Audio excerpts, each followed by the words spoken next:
Hi as इम्पॅक्टिंग news असतात ते आधी आपल्याला माहिती असतं की किती वाजता हाय एज इम्पॅक्टिंग न्यूज आहे. तर त्यावेळेस हे मार्केट असं ओलाटाईल राहतं, असं मार्केट ओलाटाईल राहतं. या ठिकाणी ही जर पहिली 15 मिनिटाची कॅन्डल जर बघितली असेल, ही वरती पण गेलं, इथं वरी गेलं, इथून लगेच ही रेड कॅन्डल जवळजवळ 10-15 पॉईंटची मुवमेंट नुसत्या 15 मिनिटांमध्ये झाली. 10-15 पॉईंटची मुवमेंट या ठिकाणी.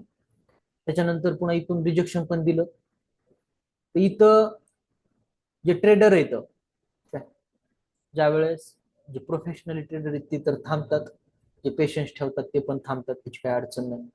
पण जे नवीन आहेत, जे नवीन नवीन आलेले, त्यांना काय वाटतं, चार्ट पॅटर्न कुठेतरी काहीतरी शिकून आलेले असते, तर हे असं झाल्याच्या नंतर पडतं असं त्यांना वाटतं. हे 27, 28, 30चं टार्गेट हे ऑलरेडी यांनी दिलंय. पण ह्या गोल्ड मधल्या ज्या लेवल आहेत, स्ट्रॉंग लेवल आहेत ह्या 30चं जे आहे ते, कारण कारण का प्रत्येक वेळेस या ठिकाणाहून मार्केट रिटर्न फिरतंय. इथून रिटर्न फिरलं, खाली आलं, त्याच्यानंतर इथून रिटर्न फिरलं, पुन्हा खाली आलं. म्हणजे गोल्ड आपल्याला काय दाखवतोय, स्ट्रॉंग सपोर्ट आणि रेजिस्टन्स कोणते येतं याच्यामध्ये.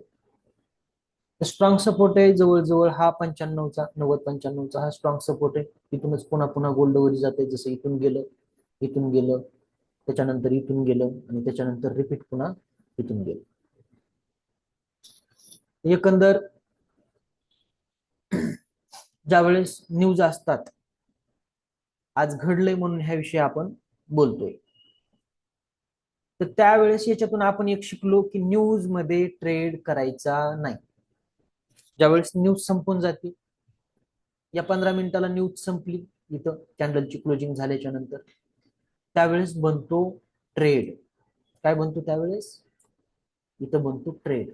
का, कारण इथं काय सप्लाय का डिमांड आहे त्या ठिकाणी. या कॅन्डलनं आपल्याला काय कळतं, व्हॅल्यूम पाहिजे. काय पाहिजे, व्हॅल्यूम सुद्धा पाहिजे. बघा इथं या कॅन्डलला व्हॅल्यूम आहे का, पहिल्या कॅन्डल पेक्षा जास्तीचा व्हॅल्यूम आपल्याला या ठिकाणी पाहिजे.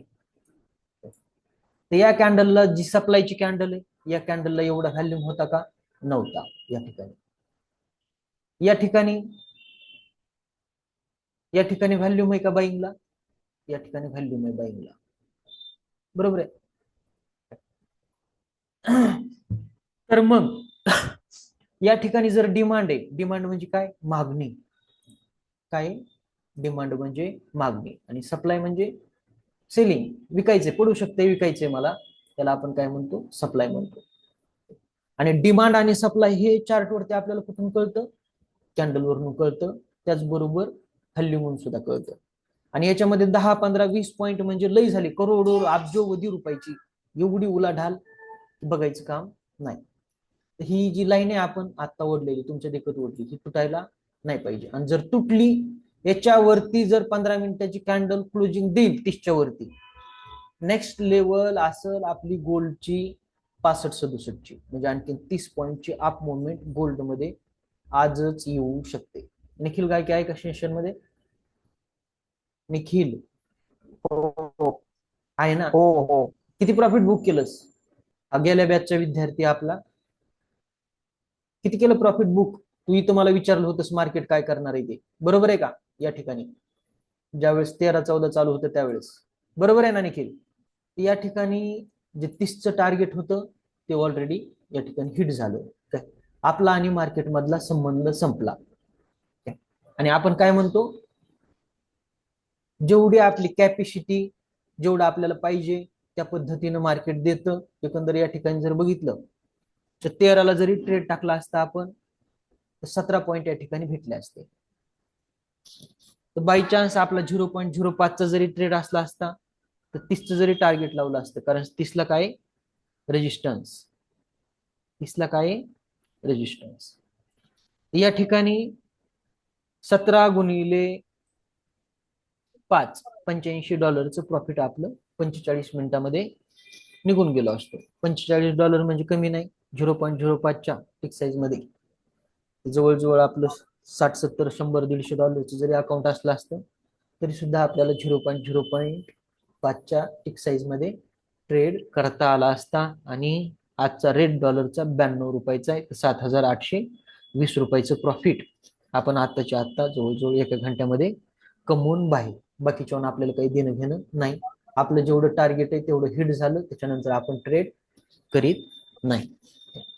अशा पद्धतीनं या ज्या गोष्टी येतात याच गोष्टी मेन आपल्याला शिकायच्या आता. आणि ज्यावेळेस टेक्निकलचे सेशन आपले चालू होतील त्यावेळेस त्याच्यावरती आपण जास्तीत जास्त प्रमाणात भर देणार येतं. आणि दुसरी गोष्ट, सगळ्यात जास्त जो अभ्यास करायचा आहे आपल्याला तो टेक्निकलचा करायचा आहे, सपोर्ट रेजिस्टन्सचा करायचा आहे. त्याचे जे रूल येतं ते फॉलो करायचे येतं. त्याचे जे रूल येतं त्याचं पुढे आपण त्या टायमाला त्या ठिकाणी बघू. आणि जोपर्यंत तुमच्यामध्ये पेशन्स येत नाहीत की मला एवढं एवढं टार्गेट घ्यायचंय, माझं टार्गेट हिट झाल्याच्या नंतर मी ट्रेड करणार नाही, ज्यावेळेस आपण स्वतःला समजून सांगतो त्याच वेळेस माणूस मार्केटमध्ये पैसा कमवू शकतो. नसता तुम्ही दिवसभर जर ट्रेडिंगच करीत बसले तर तुमचा एक तर माइंड हॅक होणार, ट्रेड करण्याचे टायमिंग येतं तुम्हाला, जे सेशन येतं सकाळचं दुपारचं संध्याकाळचं याला काय म्हणते ह्याचा विषय आपला पहिल्यांदा सुद्धा झाला. नसलं माहिती तरी काही देणं घेणं नाही, फक्त टायमिंग माहिती असला तरी बस झालं. ज्याला आपण न्यूयॉर्क अमेरिका इंग्लंड असे जे म्हणतो, नाही कळालं काय अडचण नाही. आपल्याला आंबे कुठं उगवत येतं कशाला उगवत येतं याच्याशी काही घेणं देणं नाही. आपल्याला काय आंबे खायचे, फळं खायचे, तर काय बाकीच्या गोष्टी काही देणं घेणं नाही. अशा पद्धतीचे रूल फॉलो करून जर आपण ट्रेडिंग जर केली तर दिवसाचे तुमच्या रिस्क रिवॉर्ड नुसार 5-7 हजार रुपये तरी कुठं गेले नाही, कुठंच गेले नाही. काही काही लोक 1.5-1.5 2-2 लाख रुपये कमीतात, 3-3 4-4 5-5 पण कमीतात दिवसाचे.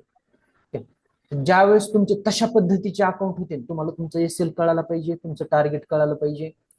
तर ज्यावेळेस असं पॅटर्न तयार होतं त्याला म्हणायचं मॉर्निंग स्टार पॅटर्न, जे की या 3 कॅन्डलचं मिळून बनतं.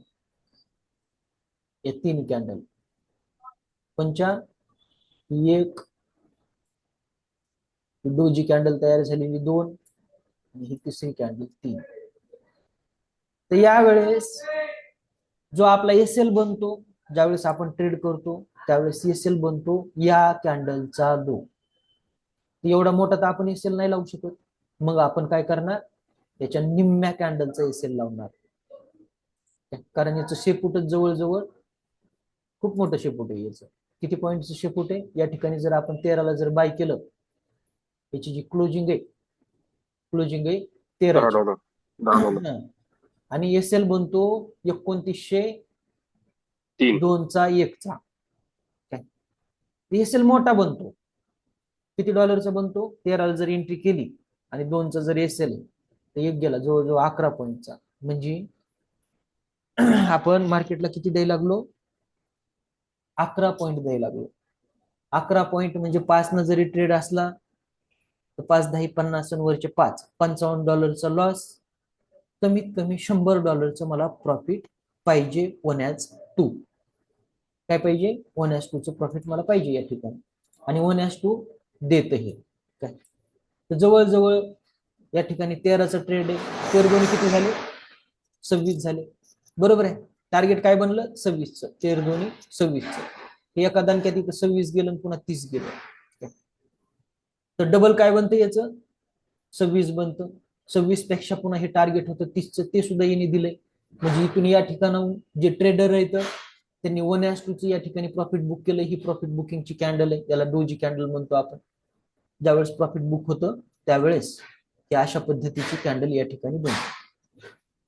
आणि इथून जर गोल्ड वरती गेलं तर जे राहिलेले तर ज्यांना काय वाटतं माहिती का, जसं की आता आपण कॅल्क्युलेशन केलं, कशाच कॅल्क्युलेशन केलं की या ठिकाणी जर ही 30ची जर लेवल जर तुटली तर एसएल काय बनतो आपला, एसएल बनतो याच्या या कॅन्डलच्या खालचा 1-2 पॉईंटचा लो.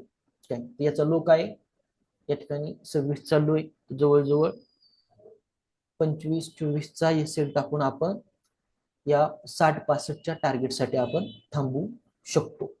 काय पण क्लोजिंग कुठं पाहिजे आपल्याला, याच्या वरती पाहिजे, 15 मिनिटाच्या कॅन्डलची क्लोजिंग पाहिजे. काय त्याच्यानंतर आपण काय करणार, एंट्री करणार. जवळजवळ 5-6 पॉईंटचा लॉस, आणि हे 2965चं टार्गेट आपल्याला बाय चान्स आजच संध्याकाळपर्यंत भेटून जाईल. ही ट्रेडिंग करायची पद्धत आहे. दुसरी गोष्ट, मी स्वतः अशाच पद्धतीचे रूल फॉलो करतो म्हणून आज प्रॉफिट मध्ये. नाही तर मार्केट सोबत जर धिंगाणा खेळला, काय कुठं पण बाय कुठं पण सेल, ते नाही जमत. तर आतापर्यंत जेवढे पण आपण ट्रेड दिले आतापर्यंत म्हणायला लागलो बरं का, ग्रुपमध्ये जो MMS फॉरेक्स मार्केटचा ग्रुप आहे, ज्याच्यामध्ये जे ऍड येतं ते बघू शकता, एकही ट्रेड आपला गेलेला नाही. ऑल ओव्हर सगळे ट्रेड आपले हिट झाले येतं. लाखो रुपये छापले आपल्या विद्यार्थ्यांनी, आणि जे आपल्या गाईडलाईन खाली काम करतात त्यांनी तर चांगले कचाटून छापले, तर त्याची काही अडचण नाही. तर अशा पद्धतीनं मार्केट काम करतं. तर हे ज्यावेळेस अशा पद्धतीची कॅन्डल बनतील, लाईव्ह मार्केट चालू बघतोय आपण, ज्यावेळेस ही अशी प्रॉफिट बुकिंगची कॅन्डल बनती, त्यावेळेस लगेचच इथं पुन्हा आणखीन वर जाणारे म्हणून ट्रेड ठोकायचा नाही, अजिबात नाही होता ठोकायचा. का? कारण स्ट्रॉंग रेजिस्टन्स आहे, पुन्हा पुन्हा इथून मार्केट वरती आलेलं आहे. मग इथं काय पाहिजे आपल्याला, या ठिकाणी डिमांड व्हायला पाहिजे तयार. इथं अशी लंबी कॅन्डल तयार व्हायला पाहिजे. एंट्री कब बनती है, ज्या वेळेस या ठिकाणी अशा पद्धतीची कॅन्डल तयार होईल, या ठिकाणी अशी अशी लंबी कॅन्डल, याच्यापेक्षा हायची हायची कॅन्डल अशी असेल. त्याचबरोबर काय असायला पाहिजे, डिमांडचा असा व्हॅल्यूम सुद्धा असायला पाहिजे, जसा की या कॅन्डलला आहे. तब बनेगा ये 2965ची लेवल, तोपर्यंत नाही बनणार. कारण या ठिकाणी हे लालूच दाखवणार आपल्याला, काय ब्रेकआउट केल्यासारखं करणार.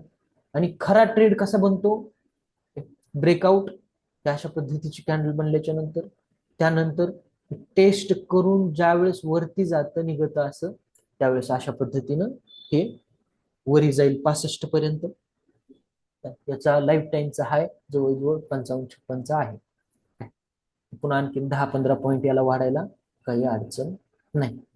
अशा पद्धतीनं एक setup, strong support, resistance market काय करते, त्याचबरोबर न्यूज इम्पॅक्ट काय होऊ शकतो मार्केटवरती, याचं अनुमान आपल्याला लावता आलं. जिंकलो आपण मार्केटमध्ये, पैसाही पैसा.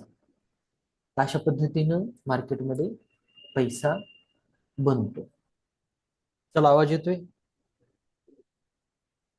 हॅलो, आवाज येत आहे का? येतो सर. हो सर. बघा, आलं का नाही इथून खाली गोल्ड, आलं ना खाली? काय सांगितलं होतं आपण मगाशी, ही लेवल तोडणं शक्य नाही. ही कशाची कॅन्डल बनली, प्रॉफिट बुकिंग कॅन्डल बनलेली आहे. मग इथं काय बनतं, एक तर ऑर्डर टाका, याच्यावरचा सेल टाकून सेलचा, किंवा प्रॉफिट बुक करून गप्प बसा. दुसरी गोष्ट, हर एक मोमेंट आपण कॅप्चर करू शकत नाही. का करू शकत नाही? कारण आपल्याला भविष्य माहित नाही. असं मार्केट मनावर नाचलं पाहिजे, तुमच्या पण नाचणार, पण कधी, अभ्यास झाल्याच्या नंतर, फुकट मध्ये नाही.